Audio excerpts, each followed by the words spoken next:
Gracias, Piumato. Bueno, mucho se habla del miedo.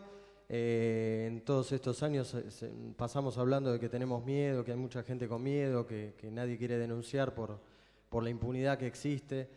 Pero bueno, yo no sé si es un loco, si es valiente o qué, pero Gustavo Vera desde hace 10 años, o más de 10 años, viene presentando denuncias que conmocionan a la opinión pública. No sé, me anoté algunas: las casitas de Río Gallego, los departamentos de Zaffaroni, Lorena Martín, los vínculos de su padre con el PRO, las denuncias a las grandes cadenas de las marcas, Madajos, la prostitución VIP, los talleres clandestinos, la esclavitud en el Baco Flores, etcétera.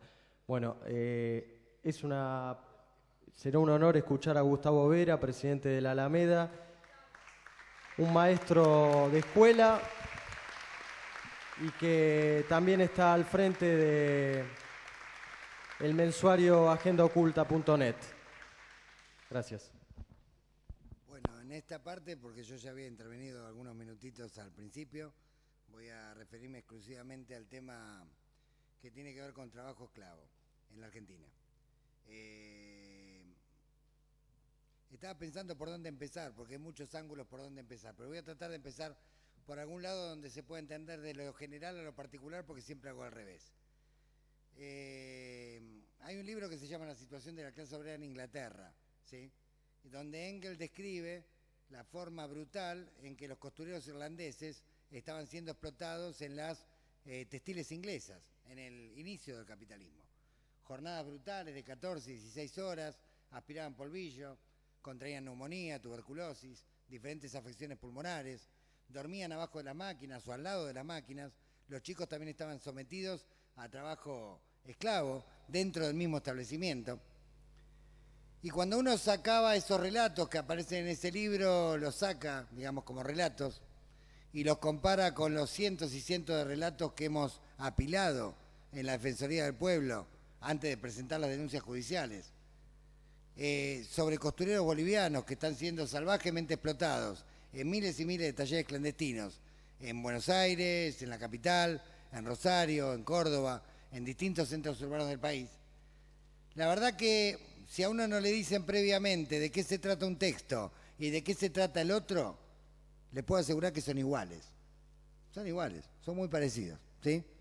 Y sin embargo son culturas diferentes. Estamos hablando de explotación de costureros irlandeses en el principio del capitalismo en Inglaterra, ¿sí? Y estoy diciendo que el texto y la descripción del drama es prácticamente igual a la descripción de los costureros bolivianos que rescatábamos o se escapaban de los talleres clandestinos de la provincia de Buenos Aires o de Capital Federal. Esa semejanza nos llamó un poquito la atención. También me llamó la atención lo que Luz Machado mostró en el informe del OIT, donde muestra que los focos críticos per cápita del trabajo esclavo lo tenemos en Europa del Este, presten atención, África y América Latina, ¿sí?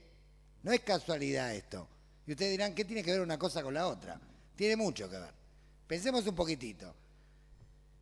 ¿Cómo surgió la burguesía inglesa? ¿Sí? La burguesía inglesa que durante tanto tiempo fue el predominio de Europa y del mundo. ¿Cómo surgió? ¿Surgió de las buenas prácticas, digamos, respetando los convenios colectivos de trabajo? No. Primero empezó a explotar a los irlandeses, después empezó a piratear por todo el mundo, después se quedó con el continente africano, después se utilizó el continente africano como una fábrica de esclavos masiva y así surgió la burguesía inglesa. Está bien, algunos dirán ya prescribieron esos delitos, pero el origen era la esclavitud. El resto de la burguesía europea, que hoy tan civilizadamente nos dice cómo tenemos que comportarnos, ¿sí? 500 años de mito y yacanaconaco, explotación de millones y millones de pueblos originarios en América, forzados a la servidumbre, al trabajo esclavo, de lo peor. Bueno, tenemos la burguesía norteamericana. La burguesía norteamericana, todos habrán visto en estos días, o algunos lo habrán visto, una película muy premiada, Lincoln. Ese es el final del proceso de acumulación capitalista de parte de la burguesía norteamericana.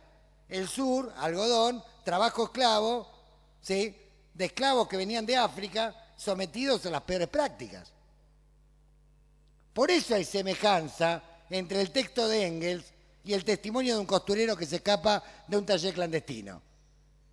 ¿Qué otra semejanza hay? ¿Qué tiene de común Europa del Este, la Argentina, algunos países de África y algunas regiones de América Latina? ¿Qué tienen de común?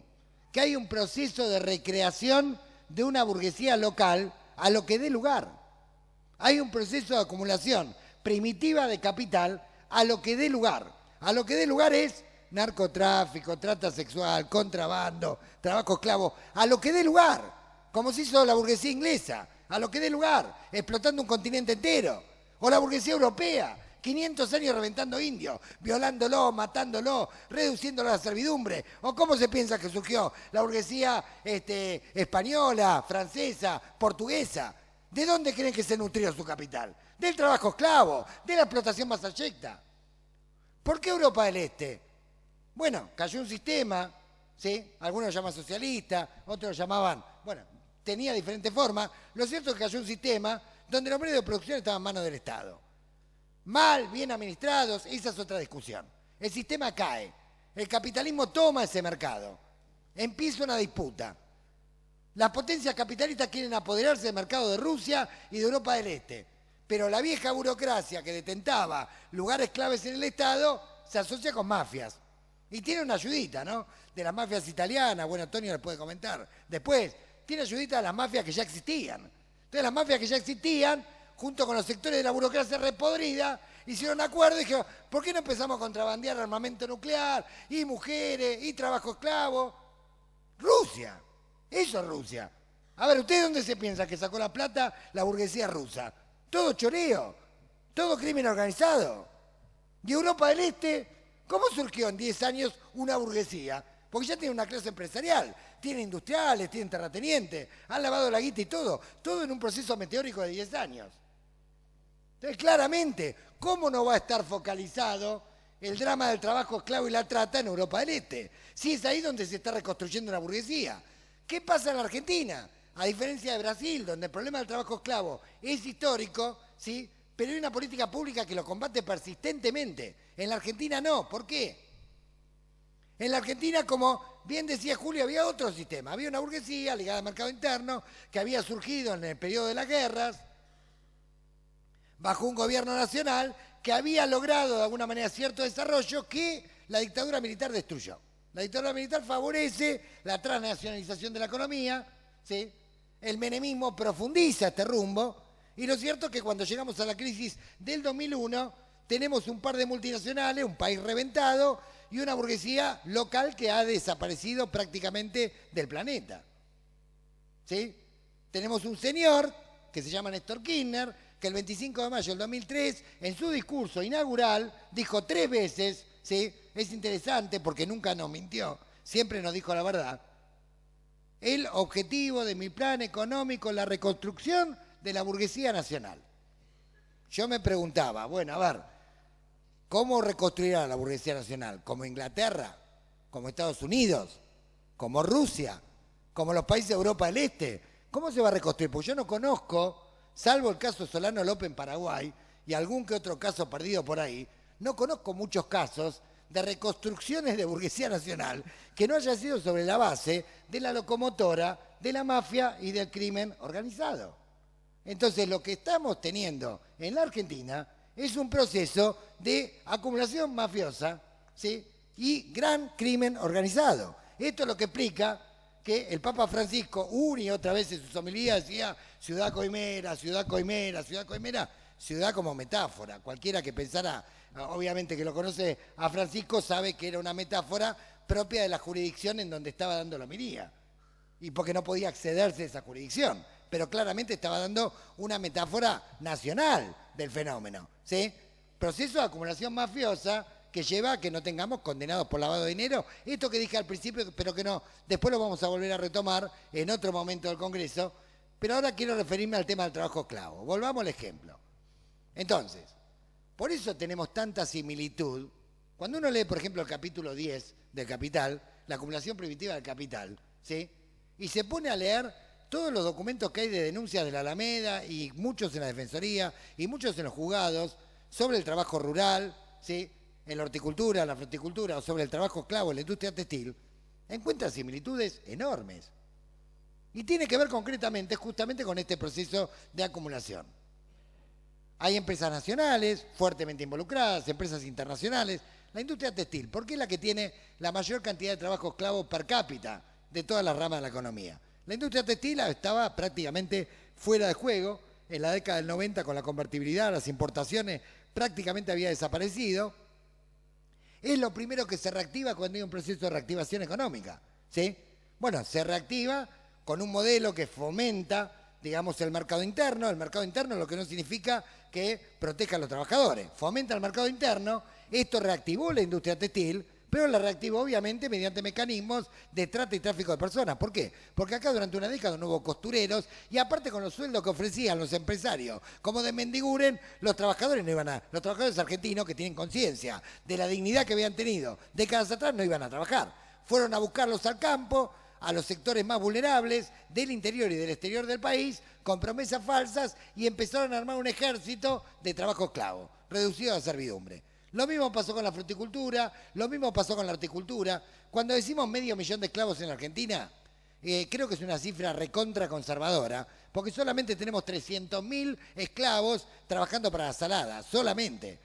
Y ustedes piensen que tenemos nosotros ya 109 marcas denunciadas en juzgados federales por trabajo esclavo, nacionales e internacionales, ¿sí? Porque obviamente las internacionales, como bien decía Julio, las internacionales que acá tenían alguna fábrica registrada, cuando vieron que todas las demás, obviamente, utilizaban trabajo esclavo sin ningún tipo de problema, obviamente hicieron lo mismo. Es lo que empezó a hacer Adidas, es lo que empezó a hacer Nike, es lo que empezó a hacer Levi's, es lo que empezó a hacer Zara, ¿sí? Ya lo hacían en otros países. Obviamente, sondearon cómo venía el terreno acá, este es el país de la coima, con 2 pesos arreglar la FI, con 2 pesos su Secretaría de Trabajo, a la comisaría del barrio y listo. Y otra cosa, arreglás con el vaqueano que te va a traer los esclavos, con las 3 empresas de ómnibus que te los trasladan, con el 20% pagando adicional y punto. Y ya está todo el acuerdo hecho por Villazón y Yacuiba. Y no hay ningún problema porque hay una industria montada alrededor del trabajo esclavo. Hay una industria montada. Es una vergüenza lo que está pasando en Argentina. Hay digamos, una complicidad, digamos, enorme por parte de la justicia, por parte de los políticos, por parte... Yo recuerdo, por ejemplo, cuando era la batalla de la 125, nosotros fuimos a presentarle al Ministerio de Trabajo un listado de 25 empresas que estaban utilizando trabajo esclavo y trabajo infantil. Se lo llevamos al señor Tomada, en persona. Y le dijimos, bueno, ustedes quieren combatir a los agrogarcas, acá tienen el listado. Tenés 24 empresas de Mendoza, altas empresas, ¿sí? Tenés una empresa avícola de la más importante que tenés en la provincia de Buenos Aires. Todo esto te están cortando ruta. Mira, tienen trabajo esclavo, trabajo infantil, acá está filmado, acá están los testigos. ¿Ustedes se piensan que el Ministerio de Trabajo salió corriendo a allanar esos lugares? No, no fue nunca. No fue nunca. Murió Ezequiel Ferreira en una de esas empresas, un chiquito de 4 años. Lo filmamos cuando tenía 4, Tomada tenía la filmación, tenía 6, se murió. Trabajando como un esclavo. Contaminado por los agrotóxicos. Nunca le importó. ¿No se dieron cuenta que en la guerra de la 125 se discutía retenciones, pero no se discutía erradicación del trabajo infantil? No estaba en los puntos, en ese momento no estaba. Vino mucho después. Vino cuando la ONU alertó que la Argentina estaba violando sistemáticamente los derechos humanos. Porque vino el Consejo de Derechos Humanos de Naciones Unidas y antes de ir a ver al gobierno pasó por el sótano de Alameda a ver la denuncia, a entrevistar a la víctima y después le tiró el palazo. Ahí empezó la preocupación por las cerealeras, empezaron a hablar del trabajo esclavo, obviamente como una cosa pasatista para tratar de diluir o para tratar de atenuar el impacto del informe internacional, pero nada más. El sistema continúa. Hicimos algunas experiencias positivas, el polo textil, que después comentarán los compañeros del INTI, la ley de asistencia a víctimas de trata, se han rescatado unos cuantos costureros, se han denunciado muchísimas marcas, se ha visibilizado el tema, pero el problema es que es sistémico. El problema es que es sistémico y tenía que ver con este proceso de acumulación en determinadas ramas de la economía. Una era textil, otra era rural, otra en gran escala ha sido la construcción. Por doble partida, por la partida del lavado de dinero, proveniente del narcotráfico, ¿sí? Y proveniente de la trata, que después se recreaba en negocios inmobiliarios, y por intermedio también el trabajo esclavo, que se utilizaba de trabajadores paraguayos.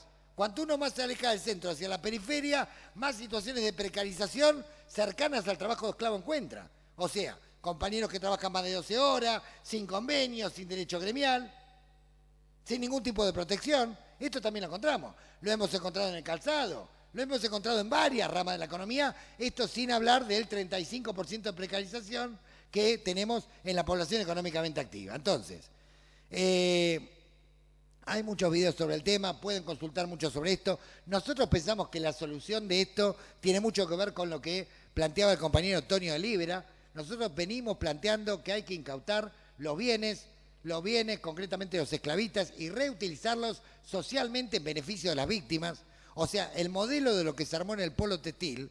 El Polo Textil es un emprendimiento de 2.800 metros cuadrados, donde hay 9 cooperativas, donde están trabajando bajo la administración del INTI, un organismo del Estado, y donde ha ido a parar alguna maquinaria incautada que se reutilizó socialmente. Incautada, que no significa decomiso. ¿Qué significa incautada? Incautada significa que cuando el juez o cuando el inspector descubren infraganti a una empresa esclavizando trabajadores, automáticamente se le sacan los bienes y se dispone su reutilización social a referéndum de la sentencia judicial definitiva. Que sea el esclavista que espere 20 años para ver si recupera la máquina, no. No que sea el trabajador el que espere 20 años que venga un decomiso para que lo reparen. Es algo básico esto. Por eso en Italia la gente se ha unido y han logrado, digamos, avanzar en confiscaciones masivas. Justamente porque lo único que le preocupa a la mafia, vuelvo a lo que decía al principio, es justamente la base material, la base del dinero. Y por otra parte, ¿cómo vamos a reparar a la víctima si no tenemos con qué? Acá está el fiscal de Mar del Plata, no me deja mentir. Hicieron un allanamiento en un frutillar donde había 200 trabajadores migrantes que pedían irse del lugar y el Estado no tenía dónde meterlos. No tenía dónde meterlo. La solución hubiera sido muy sencilla. La tierra pasa a la administración del INTA, se arreglan los lugares donde viven los trabajadores, ¿sí? Y los trabajadores siguen trabajando de lo que saben, en condiciones dignas, ¿sí? Con esa tierra o esa maquinaria incautada. Esto es lo que no quieren hacer. ¿Pero por qué no lo quieren hacer? Volvemos al mismo punto de antes. Primero, porque queremos favorecer a esta burguesía nacional. Y en segundo lugar, porque obviamente la mafia también coimea, arregla, soborna y financia la campaña de muchos de los políticos. Justamente por eso la última ley de trata quedó como decomiso. O sea, sí se decomisará al final los bienes, tal vez, algún día. Cuando haya una sentencia judicial definitiva, el año del arquero. Ya la víctima la esclavizaron 10 veces más. Entonces, digo, esto para que tengamos alguna dimensión del problema, pero, digamos, para cerrar y entender que en Brasil hay un combate, hay una lista sucia de marca, hay errores, por supuesto. Las penas no son del todo fuertes todavía. Se acaba de votar una ley que establece la expropiación sin pago, digamos, a los esclavistas, que tiene media sanción y espera media sanción del Senado. O sea, fíjense en la discusión en la que está Brasil, y en la Argentina todavía ni siquiera podemos lograr la incautación de una máquina de un taller textil. Ni siquiera esto podemos lograr. ¿Sí? Entonces, por eso yo creo que la Argentina en ese aspecto, en materia de trabajo esclavo, tiene mucha similitud, no con Brasil, tiene más similitud con Rusia y más similitud con un proceso de acumulación mafiosa de capital que lamentablemente es lo que ha permitido que pasaran todas estas cosas. Obviamente vamos a seguir luchando, estamos con una campaña nacional contra el trabajo esclavo, estamos tratando también de articular con organizaciones internacionales y estamos convencidos de que si como sociedad civil nos empezamos a organizar, toda esa gigantesca economía ilegal que se ha montado en estos años en base a operaciones mafiosas vinculadas al narcotráfico, a la trata, al trabajo esclavo, tiene que ser incautada masivamente, tiene que ser reutilizada socialmente, tiene que servir para reparar a las víctimas y también erradicar a las mafias. ¿Sí? Sería una forma de solucionar dos problemas de una sola vez. Muchas gracias.